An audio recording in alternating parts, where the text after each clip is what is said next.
Hello everyone, welcome to New Gen Politics. Boeing whistleblower John Barnett found dead days after testifying against the company. According to the Charleston County Coroner's Office, the 62-year-old died from what appeared to be a self-inflicted gunshot wound in a hotel parking lot this past Saturday.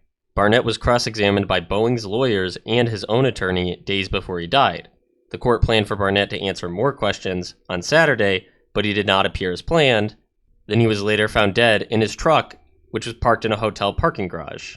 So this has raised some very obvious questions for people because, whistleblowers have an increased rate of suicide, especially right before they're supposed to testify against one of the largest conglomerates in America.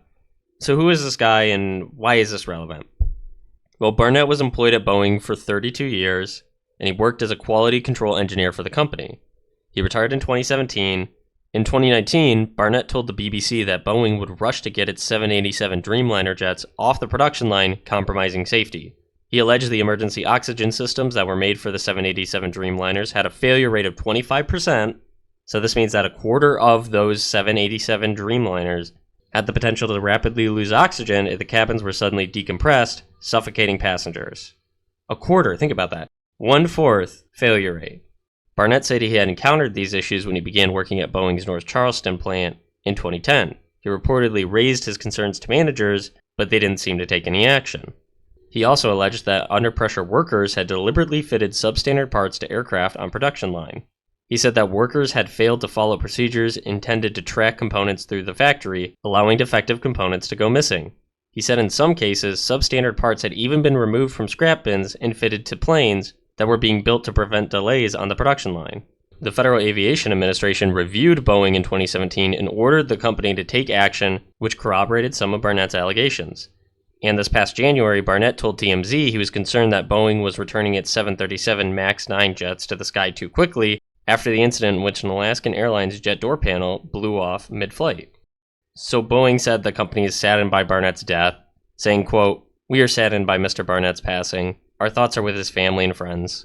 And his lawyer called this incident tragic. But this does come at a very coincidental time to benefit Boeing.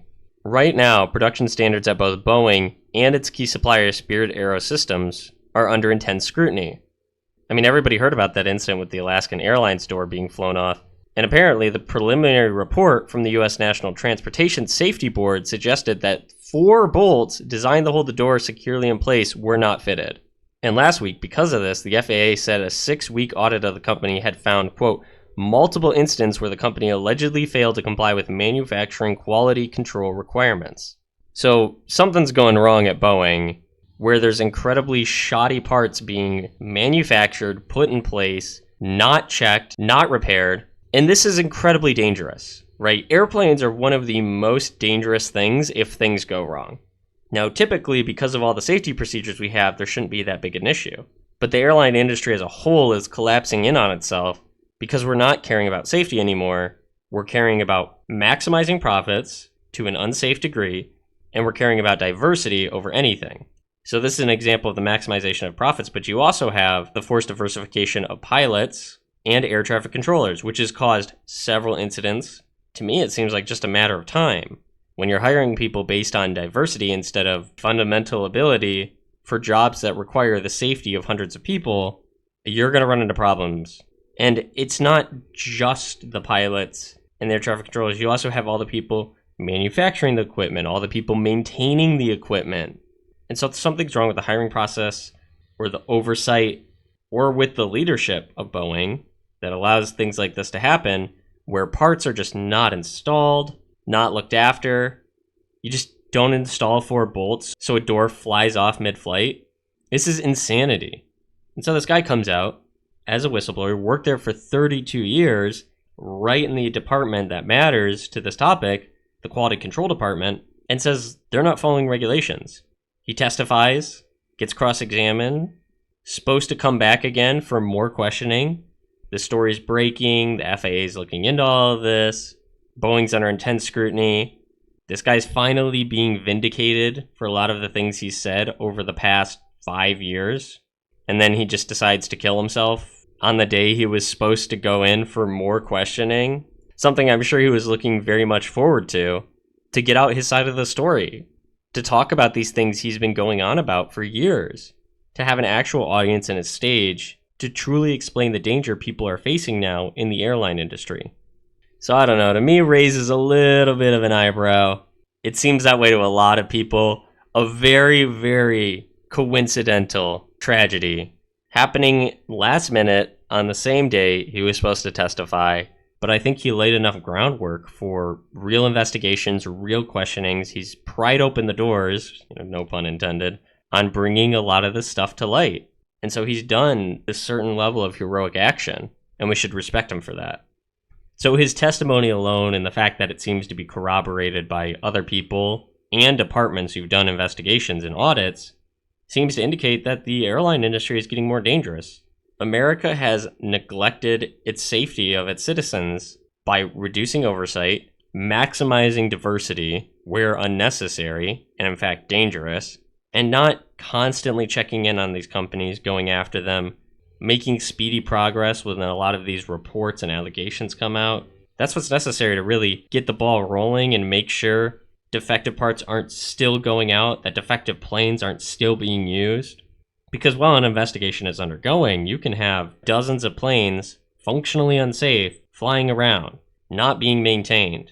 And I think what matters too is the court of public opinion. Boeing's losing stock rapidly because of all of these incidents. It's a disaster to them because the court of public opinion says you're not taking care of what you need to take care of. Safety is the number one priority, and they're not living up to their responsibility of providing safe flights. It seems like every week you have a new story about how a plane malfunctioned here or a part broke here, and it's really disconcerting. This is not something Americans should have to consider. And I bet overall the rates of flying will go down over time as long as DEI programs are still in place, as long as this industry is not heavily regulated and heavily investigated.